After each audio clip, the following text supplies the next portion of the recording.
Most business owners think they need Mr. Beast level editing to get clients through YouTube, but it's the complete opposite. They tell their editor to add fancy transitions, over the top effects, spend hours making their video look professional, but never see a single client from their content. Even most successful channels in the business niche have little to no editing at all, like Alex Hormozy or Charlie Morgan. I've analyzed hundreds of YouTube channels from agencies, coaches, and service providers. 95% of them try to edit their videos to impress other video editors. In this video, I'm going to show you the exact editing approach that turns viewers into paying clients. Not just videos that look good, but get no clients at all. This video won't be an editing tutorial about how to edit on Premiere Pro, but it will be about the psychology behind editing that turns viewers into paying clients. Before we get into how to edit each section of the video, one of the most misunderstood concepts about editing is that the people use show don't tell the wrong way. So everyone currently are using the same exact editing style that is called Imangaji editing style, and most of the editors in the space currently are using it. But this style doesn't add anything to the video. As you're seeing in front of you, you need to do the show don't tell the right way. You have to use visuals that visualize how the viewer's experience will be, not some Imangaji icons. So most editors are just using icons or some stuff that aren't even related to the video. Like when someone is talking about cold emails, they just show email icon or maybe Gmail logo to visualize cold emails. But the right way to do this is to show an actual email landing in the inbox. Another example is that when business owner talks about I've made $1 million,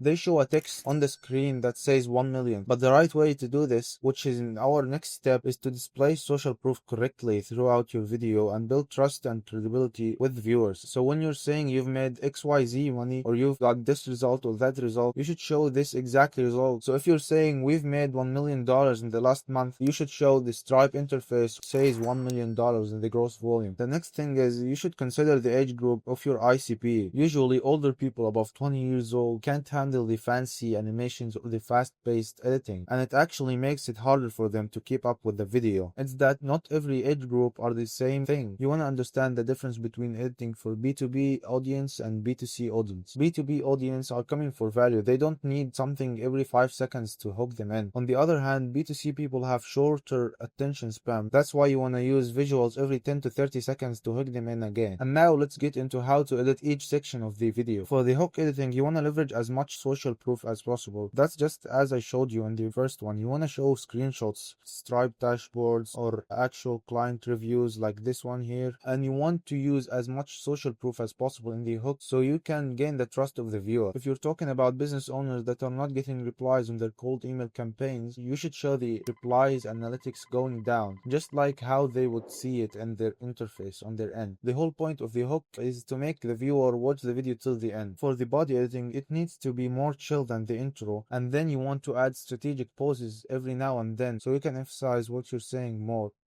Just like that. And then you want to include client screenshots as more proof, and you want to build more social proof as you're going through the video. And for the outro editing, you want to keep it simple with slightly more visuals than the body. You want to have it somewhere between the hook editing and the body editing. It's not too chill and it's not over edited. I'm not saying that you should over edit your hook, but you want to have slightly more visuals in the hook than the rest of the body. And one of the most important factors in your videos is your audio. If your voice sounds bad, the viewers will click off immediately. So you want to keep the audio clean and crisp. You want to use Adobe Podcast to enhance the voice quality, but don't over process it because you will sound robotic. That could be somewhere between 30 and 50%. And then you want to use subtle zoom-ins when making important points to emphasize the points. You want to optimize every single element in your video to turn the viewer into a paying client. If you want us to handle your entire YouTube strategy from ideation to editing to SEO and posting, click the first link in the description below. And for the third point, which is one of the most important points, is that you want to make your content easy to follow, because if your viewer cannot follow what you're saying in your video, they will click off and watch another one instead. So you want to add text and notes on the video so the viewer can note it down or even take it as a screenshot. That could be something like that. You want to have bullet points of what you're saying, then describe it in short sentences just like this. You see how the viewer can take this as a screenshot and save it on their phone and then use it later when they need it. Then you want to use short text to simplify the ideas you're talking about and make it easier for the viewer to understand. Something Imagine like how Ed Lawrence showcases his ideas. This is a whole video script right here. And if you edit your videos using these techniques instead of trying to impress other content creators, you will actually get more clients from your content. And if you want help with your entire YouTube strategy from ideation and scripting to editing, thumbnails, SEO, and posting, we will handle everything for you, so you just need to show up and film. That would be around 2 to 4 hours per month of filming. Click the first link in the description below to book a call with me. Thanks for watching, and I'll see you on the next one.